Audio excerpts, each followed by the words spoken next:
करते हैं विद्युत धारा।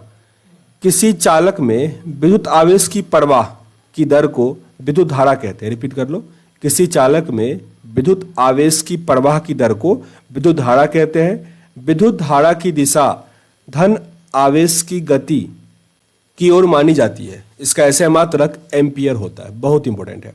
विद्युत धारा जो है इसका ऐसे मात्रक क्या है, एम्पियर होता है, और ये क्या है, एक अदिश राशि है। विद्युत धारा अदिश राशि है, इसका मात्रक एम्पियर होता है। 1 एम्पियर विद्युत धारा क्या होता है? यदि किसी चालक तार में 1 एम्पियर विद्युत धारा प्रवाहित की जाती है तो इसका अर्थ यह हुआ कि उस तार में प्रति सेकंड 6.25 गुने 10⁻18 इलेक्ट्रॉन एक सिरे से प्रविष्ट होते हैं तथा इतने ही इलेक्ट्रॉन दूसरे सिरे से बाहर निकल जाता है। यह हुआ 1 एम्पियर। आपको याद रखना होगा, ये 6.25 गुने 10⁻18 इलेक्ट्रॉन निकलता है इसमें 1 सेकंड में। अब है प्रतिरोध, जिसका मात्रक होता है ओम यानी रेजिस्टेंस। किसी चालक में विद्युत धारा के प्रवाह होने पर चालक के परमाणु तथा अन्य कारकों द्वारा उत्पन्न किए गए व्यवधान यानी प्रॉब्लम जो होता है उसी को चालक का प्रतिरोध कहते हैं। इसका ऐसे मात्रक ओम होता है। प्रतिरोध का ऐसे मात्रक क्या हुआ, ओम हुआ। इसका काम क्या है, तो चालक क्या होता है उसको कम करना, ठीक ना, उसमें प्रॉब्लम क्रिएट करना, ये होता है प्रतिरोध का काम। ओम का नियम, यदि चालक की भौतिक अवस्था जैसे कि ताप आदि में कोई परिवर्तन ना हो तो चालक के सिरे पर लगाया गया विभवांतर उसकी प्रवाहित धारा के अनुक्रमानुपाती होता है। यदि किसी चालक के 2 बिंदुओं के बीच विभवांतर भी यानी वोल्ट हो तो उसमें प्रवाहित धारा आई एम्पियर हो तो ओम जो होगा वो वोल्ट का डायरेक्टली प्रोपोर्शनल होता है और V बराबर क्या हो जाएगा, आर आई हो जाएगा। V बराबर यानी वोल्ट बराबर रेसिस्टेंस मल्टीप्लाई एम्पियर हो जाएगा, 1 एम्पियर। जहां आर एक क्या है, नियतांक है जिसे चालक का प्रतिरोध कहते हैं। अब है ओमीय प्रतिरोध यानी ओमिक रेसिस्टेंस। जो चालक ओम के नियम का पालन करता है उनके प्रतिरोध को ओमीय प्रतिरोध कहा जाता है। जैसे कि मैग्नीज का तार, मैग्नीज के तार में क्या होता है, ओमिक रेसिस्टेंस। जो चालक ओम के नियम का पालन करता है उनके प्रतिरोध को ओमीय प्रतिरोध कहते हैं।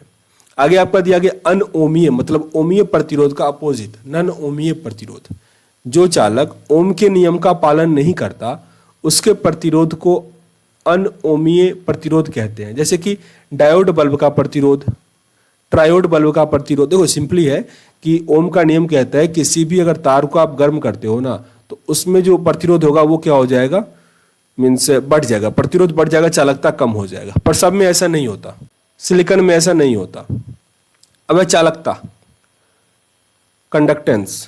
किसी चालक के प्रतिरोध के व्युत्क्रम को चालक की चालकता कहते हैं, जिसे जी से सूचित करते हैं। चालकता को जी से सूचित करते हैं। जी बराबर 1/R होता है। R बराबर क्या होता है, रेसिस्टेंस था, मतलब 1/R। इसकी SI जो होगी, जैसे 1/R है तो 1/ओम हो जाएगा, तो ओम की पावर क्या हो जाएगा, -1 क्या होगा, चालकता का मात्रक होगा, जिसे मोह भी कहा जाता है। इसका SI इकाई जो है सीमेन है, सीमेन को आप मोह कह लो या 1/ओम कह लो, ये सब होगा इसका मात्रक। विशिष्ट प्रतिरोध यानी स्पेसिफिक रेसिस्टेंस। किसी चालक का प्रतिरोध उसकी लंबाई के अनुक्रमानुपाती तथा उसके अनुप्रस्थ काट के क्षेत्रफल के व्युत्क्रमानुपाती होता है। अनुप्रस्थ काट क्या होता है, जैसे मान लो कोई तार जो है ना इतना मोटा है और कोई तार इतना मोटा है, तो ये जो बीच का मोटाई होता है ना उसे ही हम क्या कहते हैं, अनुप्रस्थ काट कहते हैं। तो ये जितना अधिक होगा प्रतिरोध क्या होगा, उतना कम होगा, ठीक। और लंबाई जितना अधिक होगा प्रतिरोध भी क्या होगा, उतना अधिक होगा। अर्थात यदि चालक की लंबाई L और उसका अनुप्रस्थ काट का क्षेत्रफल A है तो प्रतिरोध क्या होता है, 1/A, मतलब इनडायरेक्टली प्रोपोर्शनल, और जो अनुप्रस्थ काट होता है उसका डायरेक्टली प्रोपोर्शनल होता है। यदि चालक का विशिष्ट प्रतिरोध, ऐसा इसे ही क्या कहा जाता है, चालक का विशिष्ट प्रतिरोध। अतः एक पदार्थ के बने हुए मोटे तार का प्रतिरोध कम तथा पतले तार का प्रतिरोध क्या होता है, अधिक होता है। मतलब मोटे तार में क्या होता है, अनुप्रस्थ काट जिसको कहते हैं वो क्या होता है, अधिक होता है। इसको ऐसे समझो कि कोई मान लो ये सड़क है, ठीक ना, सड़क है, ये जितना चौड़ा होगा उस पर जाना उतना, ये समझो कि इसके दोनों साइड जो है ना कुछ लुटेरे खड़े हैं, ओके। अब सड़क जितना चौड़ा होगा आप आसानी से बीच से निकल सकते हो, तो यहाँ पे जितना चौड़ा होगा प्रतिरोध क्या होगा, कम होगा, मतलब डर आपको कम होगा। सड़क जितना लंबा होगा आपको जाने में उतना डर होगा, मतलब प्रतिरोध वहां भी क्या होगा, बढ़ जाएगा। तो लंबाई बढ़ने से क्या होगा, प्रतिरोध बढ़ जाएगा। साथ ही अगर इसको हीट करेंगे ना, तार को गर्म करेंगे, तब भी क्या होता है, प्रतिरोध बढ़ जाता है। अब आगे विशिष्ट चालकता, इन तीनों फैक्ट को ध्यान रखिएगा। टेम्परेचर को, अच्छा प्रेशर का कोई इंपैक्ट नहीं पड़ता प्रतिरोध पे, तो टेम्परेचर का, ये जो काट क्षेत्रफल है वो, और लंबाई का फर्क पड़ता है। और फिर क्वालिटी पे भी फर्क पड़ता है कि वो वस्तु किसका बना हुआ है। विशिष्ट चालकता, कंडक्टिविटी, किसी चालक के विशिष्ट प्रतिरोध से व्युत्क्रम को, किसी चालक के विशिष्ट प्रतिरोध के व्युत्क्रम को चालक का विशिष्ट चालक कहते हैं। इसे मोह से सूचित करते हैं। ये 1/p होता है, इसका ऐसे मात्रक जो होता है वही होता है, मतलब 1/O-1 और मीटर पर -1, क्योंकि इसमें लंबाई भी इंक्लूड होता है।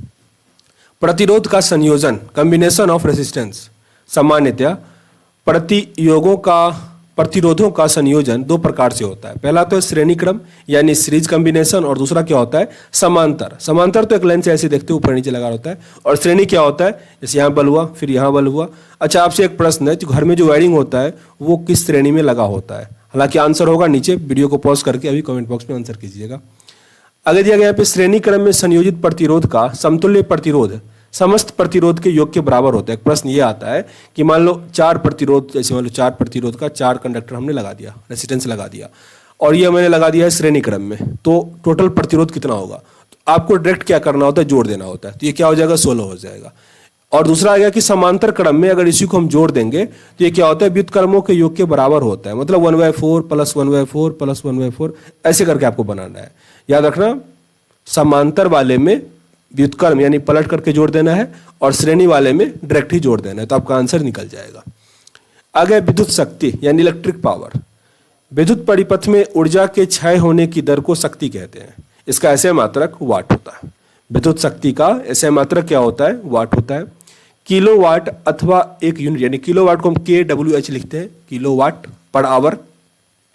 1 किलोवाट घंटा मात्रक अथवा 1 यूनिट विद्युत ऊर्जा वह मात्रा है जो कि किसी परिपथ में 1 घंटे में व्यय होता है, यानी खर्चा होता है, जबकि परिपथ में 1 किलोवाट की शक्ति हो।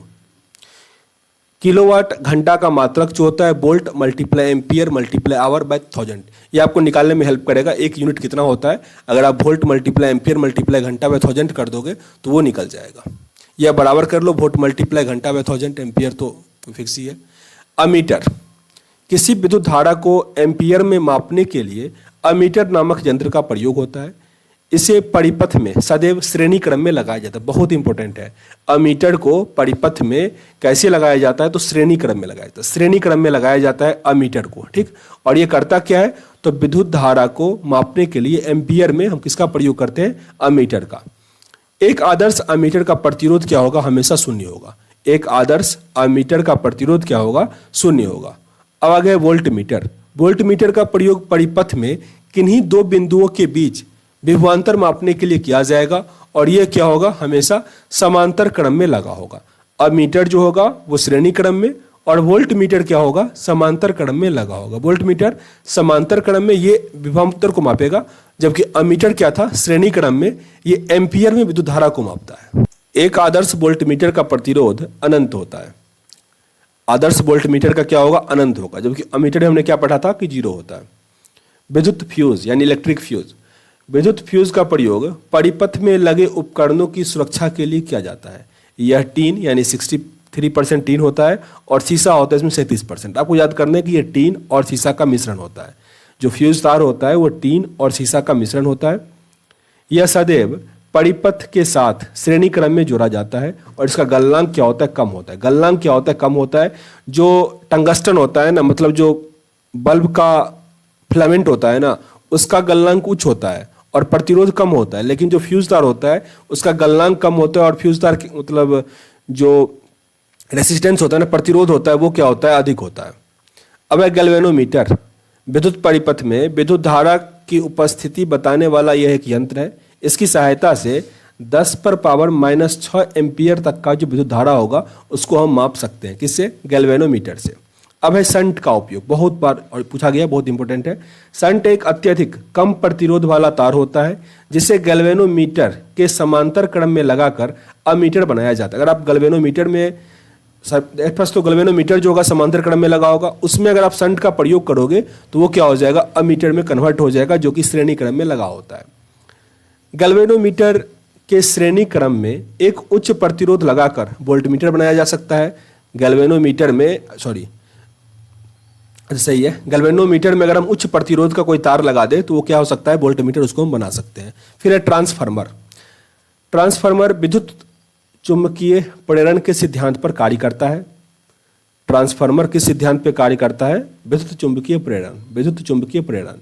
इसमें क्या होता है, उच्च एसी वोल्ट को निम्न एसी वोल्टेज में कन्वर्ट करता है। ये डीसी में कभी काम नहीं करता, ठीक ना, ये हमेशा एसी में काम करेगा और उच्च से नीचा करेगा, मतलब हाई टू लो और लो टू हाई करेगा, ये करता है, मतलब वोल्टेज को बदलता है। यह केवल प्रत्यावर्ती धारा यानी एसी करंट में काम करता है। फिर आ गया एसी डायनेमो यानी जनरेटर। यह यांत्रिक ऊर्जा को विद्युत ऊर्जा में परिवर्तित करता है। यह यांत्रिक ऊर्जा को विद्युत ऊर्जा में यानी फिजिकल एनर्जी जो होता है उसको इलेक्ट्रिकल एनर्जी में कन्वर्ट करता है। यही अगर दे दे मोटर, तो मोटर क्या करता है, विद्युत ऊर्जा को यांत्रिक, जैसे पानी भरने के लिए मोटर लगाते हो ना, उसमें क्या करते हो, स्विच देते हो यानी इलेक्ट्रिक पास हुआ तब वो यांत्रिक ऊर्जा में आता है। लेकिन जनरेटर जो लगा होता है वो पहले मशीन स्टार्ट होता है फिर उसे करंट निकलता है, तो यांत्रिक ऊर्जा को वो विद्युत ऊर्जा में कन्वर्ट करता है। यह विद्युत चुंबकीय प्रेरण पे काम करता है। जिस पे ट्रांसफार्मर काम करता है उसी पे डायनेमो भी काम करता है, विद्युत चुंबकीय प्रेरण के सिद्धांत पर। आगे अपना विद्युत मोटर। यह एक ऐसा यंत्र है, दिया गया है विद्युत मोटर। यह एक ऐसा यंत्र है जो विद्युत ऊर्जा को यांत्रिक ऊर्जा में बदल देता है, जैसा मैंने पहले जिक्र किया था, लेकिन यह विद्युत चुंबकीय सिद्धांत पर काम नहीं करता है। आपका जो मीन्स डायनेमो था, डायनेमो और ट्रांसफार्मर, वो किस पे काम कर रहा था, विद्युत चुंबकीय सिद्धांत पर। साथ ही माइक्रोफोन जो होता है ना, वो भी विद्युत चुंबकीय प्रेरण पे काम करता है, लेकिन मोटर नहीं काम करता। आगे आपका माइक्रोफोन दिया गया है, यह ध्वनि ऊर्जा को विद्युत ऊर्जा में कन्वर्ट करता है। जो भी विद्युत के साथ खेल रहा है ना वो करेगा, लेकिन मोटर क्या होता है, विद्युत को तो यांत्रिक में कन्वर्ट कर दे रहा है ना। तो माइक्रोफोन में क्या है कि यह ध्वनि ऊर्जा को विद्युत ऊर्जा में कन्वर्ट करता है। माइक्रोफोन विद्युत चुंबकीय प्रेरण के सिद्धांत पर आधारित होता है। प्राथमिक शक्ति स्टेशनों पर यानी थर्मल स्टेशन जो होता है, विद्युत धारा उत्पन्न होती है, वह प्रत्यावर्ती धारा होती है। उसकी वोल्टता 22,000 वोल्ट तथा उससे अधिक हो सकती है। ग्रिड उप स्टेशन ट्रांसफार्मर की सहायता से उस वोल्ट को बढ़ाता है और यह 1,32,000 वोल्ट तक हो जाता है, ताकि विद्युत संचरण में विद्युत ऊर्जा का क्षय बहुत कम हो, इसीलिए उसको बढ़ा दिया जाता है। आगे अपना है